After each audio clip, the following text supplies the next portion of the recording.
नमस्कार मित्र हो. कलम 19 या यूट्यूब चॅनलमध्ये आपलं सगळ्यांचं स्वागत आहे.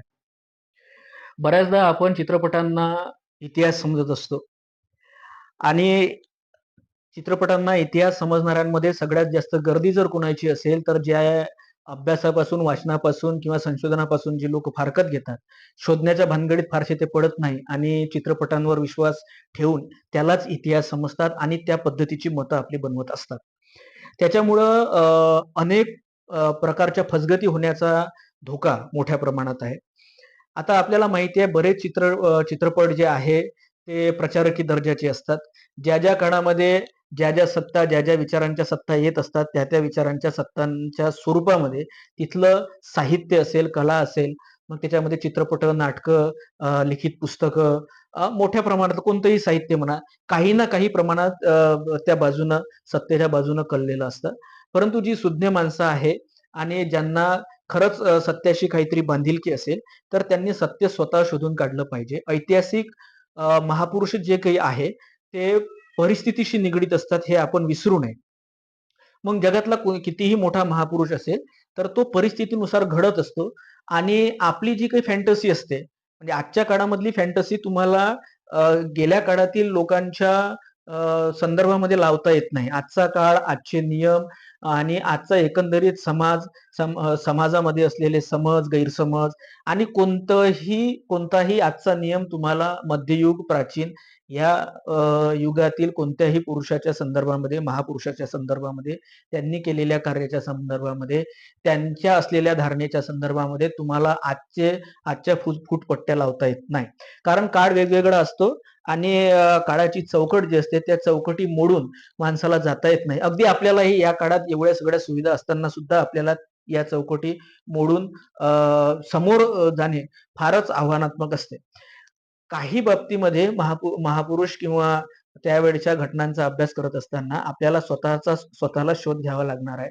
माझं स्वतःचं वैयक्तिक मत असं आहे, की चित्रपटांवर आपली भिस्त ठेवण्यापेक्षा आपण स्वतः संशोधन केलं पाहिजे. संशोधन जी साधनं आहे, ज्याच्यामधून आपल्याला माहिती मिळू शकते, अशी साधनं आपण स्वतः धुंडाळली पाहिजे.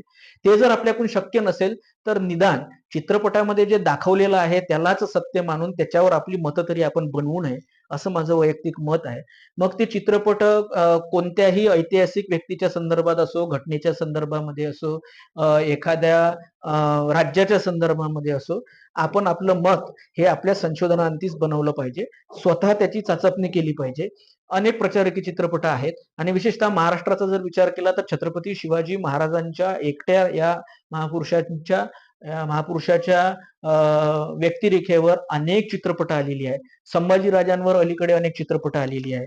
परंतु आपण जर तुलना केली जुने चित्रपट आणि नवीन चित्रपट, तर त्याच्यामध्ये लिबर्टी जरी सोडली, स्वतंत्र म्हणून जरी सोडलं सिनेमांचं, तरी सुद्धा आपल्याला अतिरंजितता फार मोठ्या प्रमाणात दिसते.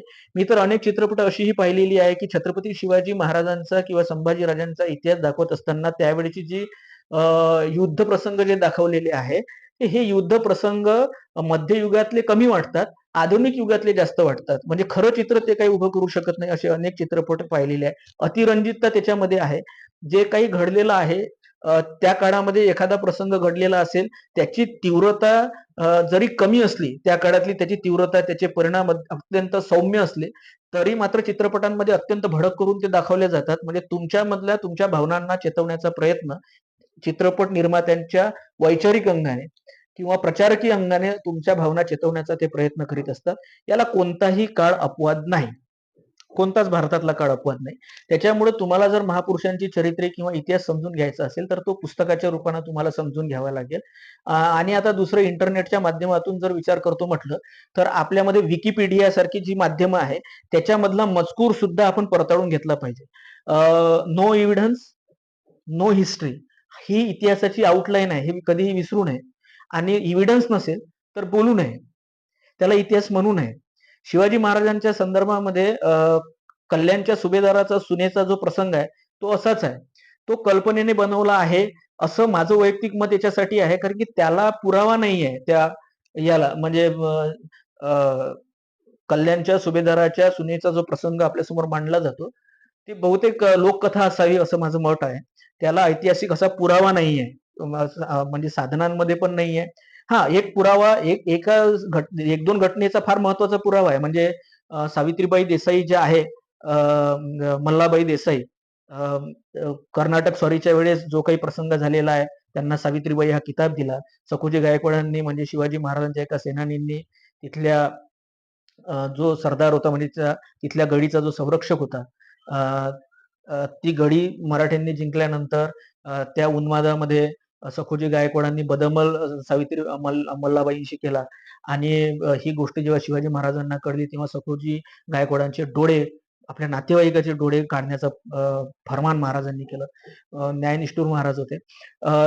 त्याच्यामध्ये मल्लाबाई देसाईंना सन्मानाने सावित्रीबाई देसाई हा किताब त्यांनी दिला आणि त्यांच्या मुलांची, परिवारातील लहानग्यांची दूध भाताची व्यवस्था केली आणि जो प्रदेश शिवाजी महाराजांनी त्यांच्या पतीकडून जिंकून घेतला होता तो प्रदेश त्यांना परत केलेला आहे.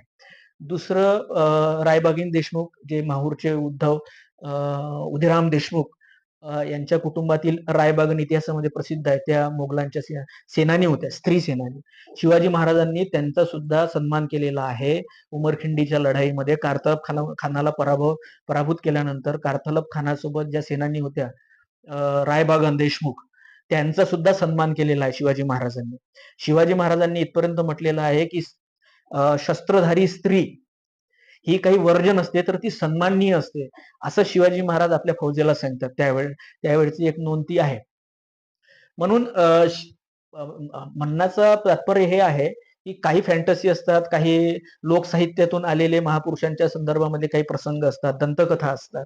या सगळ्यातूनही आपण काही समजून घेतलं पाहिजे. दंतकथाही समजून घेतल्या पाहिजे, दंतकथांमधला अर्थ समजून घेतला पाहिजे. दंतकथा सगळ्याच खऱ्या असतात असं नाही. मायथॉलॉजी त्याच्याचकरिता असते, तुम्हाला अर्थ समजून घ्यायचे असतात, आकलन करून घ्यायचं असते. आणि म्हणून दुसरी गोष्ट अशी आहे की चित्रपटांमध्ये कमर्शियल व्ह्यू अधिक असतो. कमर्शियल व्ह्यू अधिक असतो, हिस्टॉरिकल व्ह्यू फारच कमी असतो. आणि हिस्टॉरिकल व्ह्यू जो आहे तो त्या हिस्टॉरिकल व्ह्यूला डॉमिनंट कोण करतं, तर कमर्शियल व्ह्यू करतो. जे चित्रपट बनवणारे असतील, जे कमर्शियल लोक आहेत, त्यांचा व्ह्यू पहिला कमर्शियल आहे, कधी विसरू नये आपण. आणि त्याच्यामुळं प्रेक्षकांची जबाबदारी ही बनते की त्यांनी स्वतः इतिहासाचा शोध घेतला पाहिजे. मी नेहमी म्हणत असतो की टोले घेतल्याशिवाय इतिहास समजत नाही. म्हणून ज्याची टोले घ्यायची तयारी आहे, ज्याची अभ्यास करायची तयारी आहे, ज्याची संशोधनाची तयारी आहे, त्यालाच इतिहास कळत असतो. ऐऱ्या-गैऱ्याला इतिहास कळत नाही. म्हणून माझी नम्र विनंती आहे, जर तुम्हाला अभ्यास करायचा नसेल, संशोधन करायचं नसेल, सत्य जाणून घ्यायचं नसेल, तर निदान चित्रपट पाहून सत्याचा विपर्यास तरी तुम्ही करून घेऊ नये आणि आपली मतं इतिहासाच्या संदर्भात कृपा करून चित्रपटांवरून तरी बनवू नये.